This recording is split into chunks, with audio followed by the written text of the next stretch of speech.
A paz do Senhor, igreja. Bom dia. Que Deus abençoe nossas vidas em mais um estudo da Escola Bíblica Dominical, nesta manhã gloriosa de domingo. Nós teremos nosso culto presencial logo mais à noite. Peço a você que estará nos acompanhando no culto, que traga sua máscara, venha participar conosco. Será um momento de rever muitos amigos, irmãos, em nome de Jesus. Que Deus nos abençoe e nos ajude em todas essas coisas hoje na igreja, né? Nós estaremos mantendo o distanciamento social, cada família com seu grupo ali, isolado, né?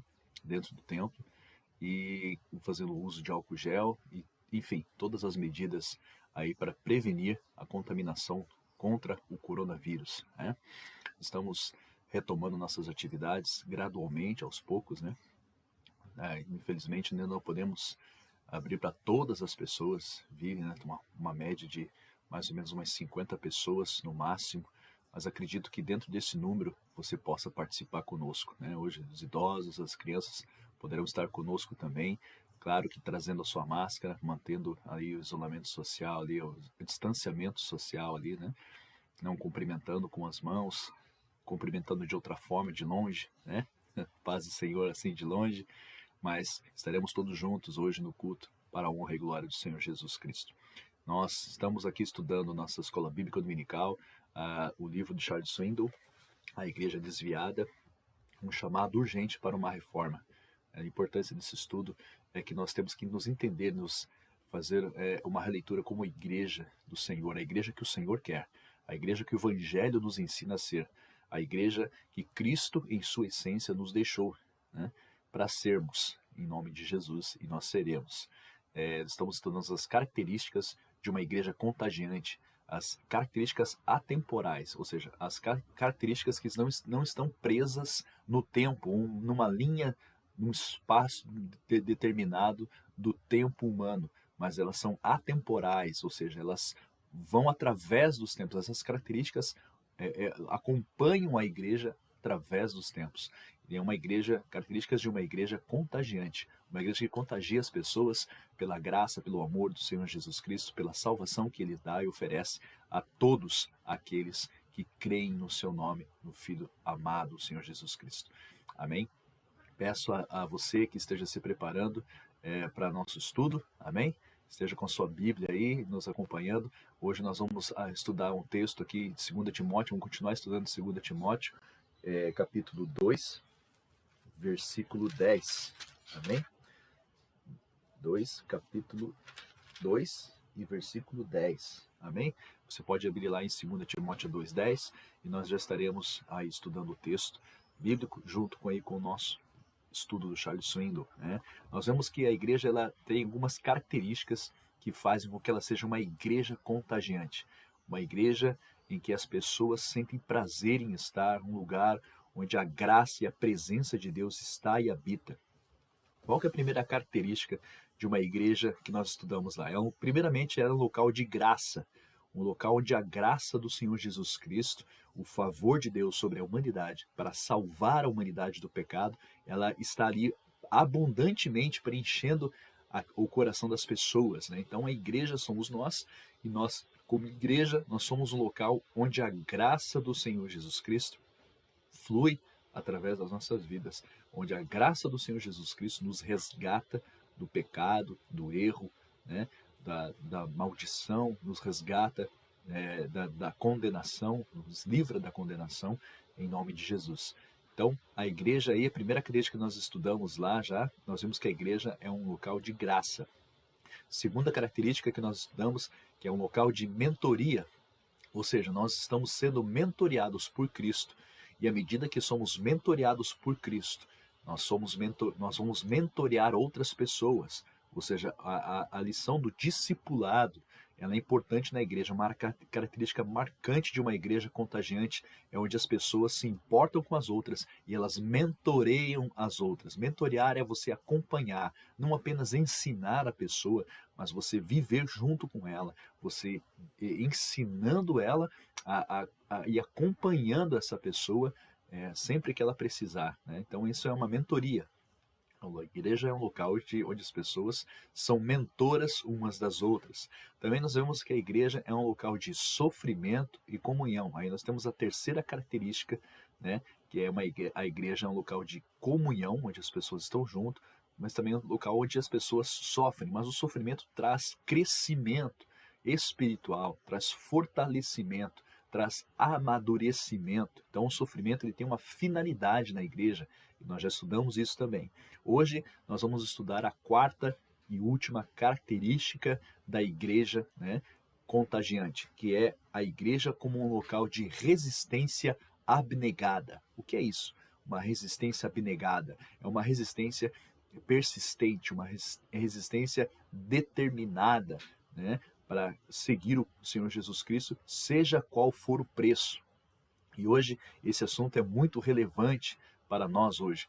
Nós vemos aí segmentos cristãos, né, tendo uma liderança frouxa, uma liderança que não se importa, uma liderança que não compra a briga do cristão, né? Nós vemos no mundo hoje uma cristofobia cada vez mais crescente, e nós vemos que o mundo está se voltando contra a igreja do Senhor, está sendo, a perseguição aos cristãos está aumentando em países onde não havia perseguição, em países onde não havia uma intolerância religiosa com os cristãos.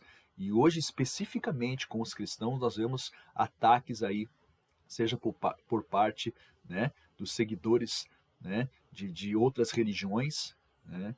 Você sabe aí o pessoal do turbante, meio doido lá, né? Então, você sabe aí que esse pessoal costuma perseguir os cristãos, né? Não posso falar aqui, senão vão bloquear o vídeo do YouTube. Mas nós sabemos aí que há perseguição religiosa por outras religiões, e agora também há uma intolerância por um grupo filosófico político, né, que não aceita os padrões morais judaico-cristãos, e por isso mesmo se volta contra os cristãos e promove aí uma cristofobia, né, um medo, um ódio contra os cristãos. Então nós vamos estudar hoje que a igreja é um local de resistência abnegada, tá? Então vamos aí ler o texto, né, de 2 Timóteo 2,10, que diz assim: portanto, tudo sofro por amor dos escolhidos, para que também eles alcancem a salvação que está em Cristo Jesus com glória eterna. Esse é o texto de 2 Timóteo, capítulo 2, versículo 10. Então, Paulo está escrevendo ao seu querido discípulo, né, aquele que está sendo mentoreado pelo apóstolo Paulo. Ele está recebendo, né, essas palavras aqui, e ela tem um profundo ensinamento aqui que nós já vamos estudar, né? A última característica, então, que pode ser resumida dessa forma: por causa de Jesus Cristo, a igreja deve suportar todas as dificuldades em benefício dos outros. Olha só, que chamado lindo, importante, maravilhoso, né, que a igreja tem.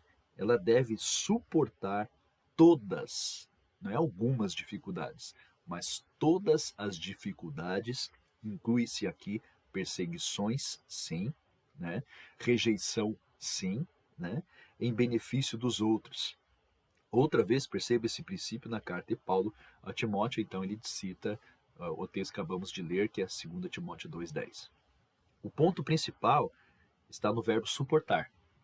E aqui nós prestamos atenção neste verbo suportar, que do grego original é upomeno.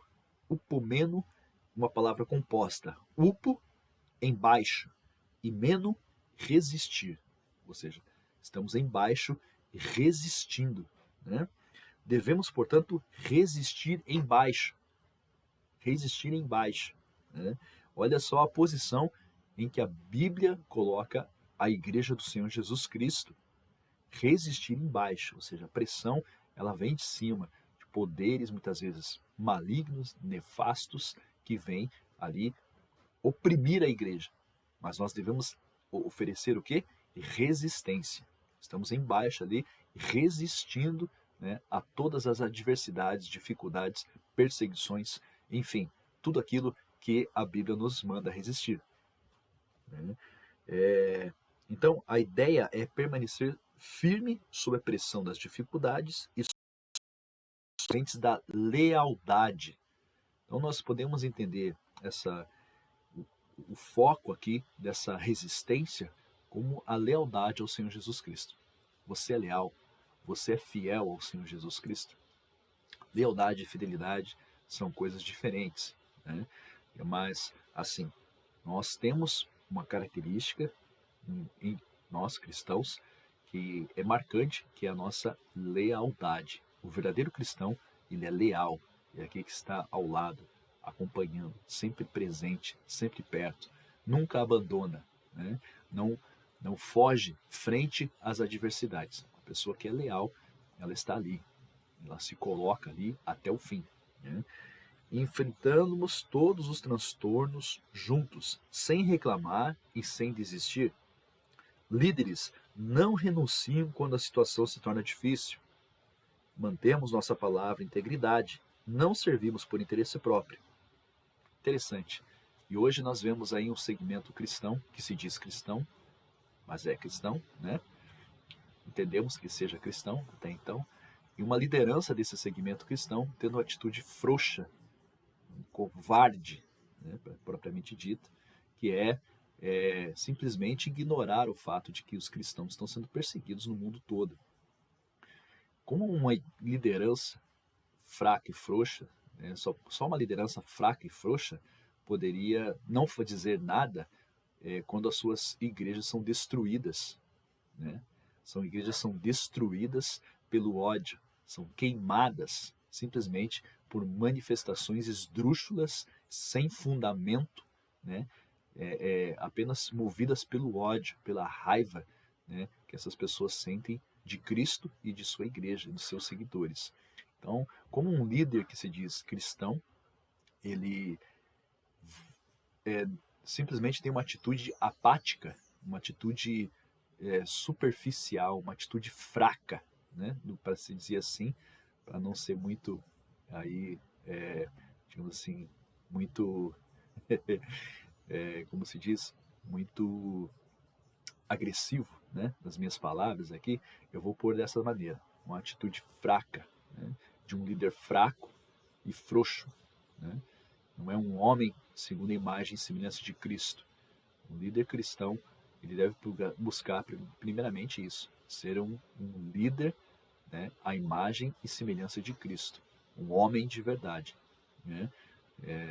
Um homem, eu digo no sentido humanidade, né? Seja líderes, homens ou mulheres, devem buscar ser a imagem e semelhança de Cristo e não ter uma atitude de frouxidão. Deus não permite que os covardes entrem no reino dos céus. Os covardes ficarão de fora, né? Então nós vemos aí no mundo todo igrejas sendo atacadas e especificamente uma figura que está numa liderança que se diz então cristã, né? Ele está ali então tendo essas atitudes, né? E nós vemos aqui que não importa as dificuldades e sofrimentos, nós somos leais a Cristo. Se você é leal a Cristo, você não é leal a mais ninguém. Você não pode servir a dois senhores. Ou você segue, né, a Cristo ou Marx, né? Isso, para alguns entendedores já sabem de quem estou falando aqui, né? Ou você segue ali a agenda bíblica, né? Você segue o roteiro bíblico que Deus, o Senhor Jesus Cristo, nos deixou, ou você segue a agenda de outros. Então, a liderança ela deve se tornar exemplo em todas as coisas, e ela deve ter essa característica de resistência abnegada. E essa característica da liderança parte, então, para o restante da igreja, né? Paulo explica a razão para a gente agir desse modo. Por que nós temos que ter essa resistência abnegada? Qual a motivação? Por causa dos eleitos, para que também eles alcancem a salvação que está em Cristo Jesus, com glória eterna. Não cedemos à cultura, nem amenizamos ou rebaixamos o padrão. Isso é importante que a igreja entenda. Nós não negociamos valores e princípios bíblicos em troca de aceitação. Não. Nós somos cristãos e somos leais a Cristo e seguimos todos os princípios que Cristo nos deixou e são inegociáveis, né? Não cedemos à cultura nem amenizamos ou rebaixamos o padrão moral, o padrão espiritual que a igreja deve viver. Permanecemos focados na mensagem, anunciando-a de modo constante. Não desviamos do objetivo de tornar Deus conhecido no mundo todo. É por isso que nós vemos, né, em alguns países em que o evangelho é proibido de ser pregado, muitos cristãos morrem, perecem, porque eles têm essa resistência abnegada de levar Cristo a todas as pessoas, né, não se importando em arriscar a própria vida. Isso é uma resistência abnegada, uma lealdade ao Senhor Jesus Cristo. Não desviamos do objetivo de tornar Deus conhecido. Então nós temos por objetivo tornar Deus conhecido através das nossas vidas, através das Sagradas Escrituras, apresentando a todas as pessoas o real motivo pelo qual Deus nos ama, né? Ele nos fez para adoração, né? Ele nos criou para adorá-lo em espírito e em verdade. E isso deve ser resgatado, não deve ser negociado com valores culturais. Nós podemos abrir mão disso que Cristo nos ensinou aqui para fazer, porque a cultura desse país não permite, ou eles não gostam disso. Nós não vamos atrair muitas pessoas se permanecemos aqui neste princípio bíblico. Cristo não está dizendo para nós negociarmos nenhum princípio, nós simplesmente entrarmos com o que Ele nos deu, né? A nossa fé, a graça do Senhor Jesus Cristo, né? A própria graça dele, a nossa outra característica, mentoreando e ensinando as pessoas quem é Cristo e o que ele fez e o que ele continua fazendo, né? E também sofrendo e tendo comunhão uns com os outros. E tudo isso em uma resistência abnegada, uma resistência que nos faz persistir apesar das dificuldades. Gosto da história que Charles Poe conta em seu livro Making Manhattan, Fazendo Acontecer. Quando eu morava em Atlanta, muitos anos atrás, descobrimos classificados na seção de restaurantes um lugar chamado Grelhados da Igreja de Deus. Interessante, né? Atiçado pela curiosidade desse nome peculiar, liguei para o número indicado. Um homem atendeu em tom jovial. Grelhados da Igreja de Deus, bom dia. Perguntei a razão do nome inusitado e obtive a seguinte resposta. Bem, tínhamos um pequeno ministério aqui e começamos a vender refeições à base de frango após os cultos de domingo para ajudar nas despesas. As pessoas gostaram do frango e o negócio prosperou a tal ponto que deixamos as atividades da igreja de lado. Depois de algum tempo, fechamos de vez a igreja e ficamos apenas com o restaurante, mantendo apenas o nome com o qual começamos Grelhados da Igreja de Deus. Que tragédia! Que tragédia isso aqui. As pessoas dessa igreja começaram a vender coisas para ajudar nas despesas, ou seja, não confiavam na provisão de Deus dos dízimos e ofertas. Não confiavam que Deus derramou o seu amor e que as pessoas tocadas por esse amor iriam ofertar, iriam dizimar, né? Cumprir princípios bíblicos. Ou seja, trocaram um princípio bíblico, que é o dízimo e a oferta, pelo dinheiro dos frangos grelhados que eles vendiam após os cultos. E eles começaram a vender muitos frangos, e aquele negócio prosperou, e eles deixaram os negócios de Cristo de lado para fazerem os seus. Que tragédia para esta igreja. Que fato triste, né? A igreja perdeu o seu propósito, ela perdeu uma característica importante, não abrir mão dos seus princípios por causa de coisa alguma, né? Então, Charles Swindoll coloca esse exemplo que ele ouviu de Charles Spokane, um amigo com certeza, né? E escritor também, que ele conta no livro Making Happen, a história dessa igreja, fatídica essa história, né? E então a igreja não pode perder a sua característica de resistir às dificuldades, resistir às atribulações, né, que sofre, as tribulações que ela sofre.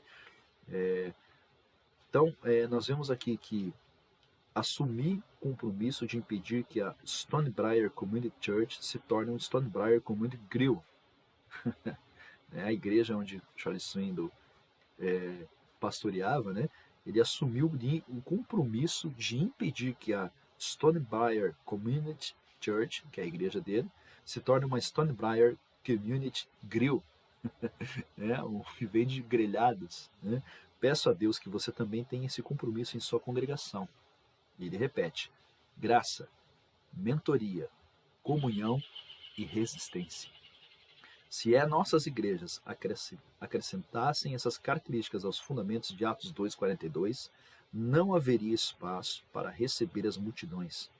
Nossas reuniões seriam incrivelmente diferentes e maravilhosamente atraentes, em uma palavra, contagiantes. Amém? Bom, esta foi a última característica que nós estudamos aqui, a igreja como um local de resistência abnegada. E a importância de nós resistirmos, né, e não fraquejarmos, né, contra aquelas dificuldades, tribulações, perseguições que virão, sim, com toda certeza. Nós já estamos presenciando nos noticiários cada vez mais a cristofobia aumentando em todo o mundo, em todo o globo terrestre, em todos os continentes. Há igrejas sendo atacadas, vilipendiadas, queimadas, destruídas, desmanteladas e muitas vezes de uma forma sutil, muitas vezes de uma forma em que as pessoas são levadas a negociar os princípios cristãos e abrir mão daquilo que Cristo determinou para a sua igreja.